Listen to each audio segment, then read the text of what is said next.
انسان جو دین پر چلنا چاہتا ہے، آپ نے کبھی غور کیا کہ اس کے راستے کی رکاوٹیں کیا؟ وہ آدمی جو دین پر چلنا چاہتا ہے اور پورے دین پر چلنا چاہتا ہے، اس کے راستے میں 3 رکاوٹیں ہیں۔ ہر انسان کے راستے میں 3 رکاوٹیں۔ پہلی رکاوٹ نفس کی رکاوٹ ہے۔ انسان کا نفس اس کو دین پر نہیں چلنے دیتا، اور وہ انسان کے سامنے مختلف چیزوں کو اس کے لیے زیادہ مرغوب کر دیتا ہے بنسبت دین کے۔ فجر کی نماز، ٹھنڈی ہوا، گرم بستر۔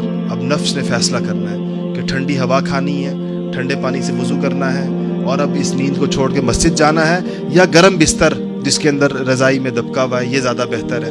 تو ظاہر بات ہے اگر وہ نفس حاوی ہے تو وہ لیٹا رہے گا، اور اگر اس کی روحانیت حاوی ہے تو اس کو نکال لے گی اور اس کو لے جائے گی، اور بہت لمبا سفر بھی طے کرائے گی۔ ایسے ہی مختلف موقع، ہر موقع پر انسان کے سامنے یہ دونوں چیزیں آتی ہیں، اور نوجوانوں کے سامنے زیادہ آتی ہیں، اس لیے کہ ان کے ہاں بہرحال جس طرح انسان کا جسم جتنا قوی ہوتا ہے اس کی نفسانیت بھی اتنی قوی ہوتی ہے۔ جب انسان بوڑھا ہوتا چلا جاتا ہے تو نفس کا زور بھی بہرحال آہستہ آہستہ ٹوٹتا چلا جاتا ہے۔ دوسری چیز جو انسان کو روکتی ہے دین پر چلنے سے وہ شیطان ہے۔ حدیثوں میں بالکل واضح آتا ہے انہ یجری کمجری الدم، کہ وہ آپ کے جسم کے اندر ایسے گھومتا ہے جیسے خون گھومتا ہے آپ کے جسم میں، اور مختلف موقعوں پر وسوسے ڈالے گا، بہکائے گا، چیزوں کو مزین کر کے پیش کرے گا۔ شیطان کے بارے میں آتا ہے کہ وہ چیز دیکھیں آپ سے جھوٹ بلوائے گا تو یہ پہلے آپ کے دل سے جھوٹ کی قباحت کو کم کرے گا، کیونکہ آپ میں تو مصلحتاً بول رہا ہوں، میں تو یہ جھوٹ اس لیے بول رہا ہوں کہ اس کا فائدہ یہ ہے، اس سے کسی کو نقصان تھوڑی ہو رہا ہے۔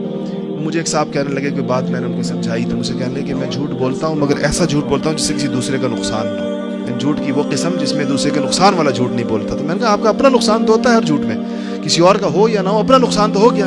تو بالکل وہ سمجھ رہے تھے کہ جھوٹ کی یہ قسم اس میں داخل نہیں ہے کہ جس میں کسی اور کا کسی کو نقصان پہنچانے والا جھوٹ کہتے ہیں، میں نے کبھی نہیں بولا، ویسے جھوٹ بولتا ہوں۔ تو یہ شیطان مزین کر دیتا ہے اعمال انسان کے سامنے، یعنی خوشنما کر کے پیش کرتا ہے، تم تو یہ اس مقصد کے لیے کر رہے ہو، تم تو اس مقصد کے لیے کر رہے ہو۔ ترجیح نہیں دینی چاہیے جن چیزوں سے اللہ اور اس کے رسول نے روکا ہے، مجھے اور آپ کو اگر اس میں خیر نظر آنا شروع ہو جائے تو سمجھ لیجئے کہ شیطان نے میرے سامنے مزین کر دیا، شیطان نے میرے سامنے ایک پردہ تان دیا ہے جس کے اندر اس چیز کی برائیاں چھپا دی ہیں، اور اس کو مزین کر کے خوشنما کر کے میرے سامنے پیش کر دیا۔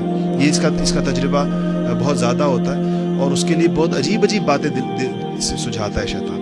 دوسری رکاوٹ دین پر چلنے میں شیطان کی آتی ہے، اور تیسری رکاوٹ دین پر چلنے میں وہ لوگوں کی آتی ہے۔ جو ہماری سوسائٹی ہے، ہم کتنے کام ایسے ہیں جو لوگوں کی وجہ سے کرتے ہیں۔ شادی بیاہ کی ساری رسومات لوگوں کی وجہ سے ہوتی ہیں، غمی کی ساری رسومات لوگوں کی وجہ سے ہوتی ہیں، گھر کا اپنا ایک خاص سٹیٹس، ایک سٹینڈرڈ، ایک خاص معیار لوگوں کی وجہ سے ہوتا ہے۔ تو بہت ساری چیزیں ہمارے معاشرے میں ایسی ہیں جس کو ہم یہ کہتے ہیں کہ لوگ کیا کہیں گے، لوگ کیا کہیں گے، لوگ۔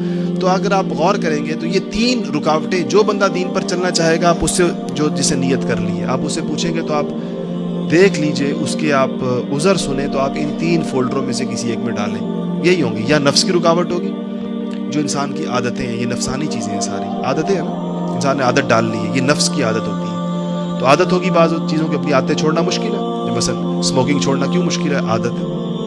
کوئی اور اس طرح کی بے شمار اللہ محفوظ رکھے بری عادتیں ہوتی ہیں، تو وہ عادت ہے، یہ نفسانیت ہے۔ وساوس کا آنا چیزوں کو اس کے سامنے، یہ شیطانیت ہوتی ہے، جو شیطان اپنا کام کرتا ہے۔ اور لوگوں کا خیال آنا، یہ بھی ایک بہت زیادہ آتا ہے کہ میں یہ کروں گا تو لوگ کیا کہیں گے۔ ہمیں نوجوان کہتے ہیں داڑھی رکھیں گے تو لوگ کیا کہیں گے، فلانا کہیں گے تو لوگ کیا کہیں گے۔ اس پر ان تینوں سے مقابلہ کرنے کے لیے مجاہدے کی ضرورت پیش آتی ہے، اور یہ مجاہدہ اللہ والے کرواتے ہیں، انسان کو یہ مشق کرواتے ہیں کہ جب آپ کو یہ آئیں گے مسائل، یہ نہیں کہ اس کے بغیر آپ دین پر چلیں گے، یہ آئیں گے، آپ نے اس کا مقابلہ کیسے کرنا ہے۔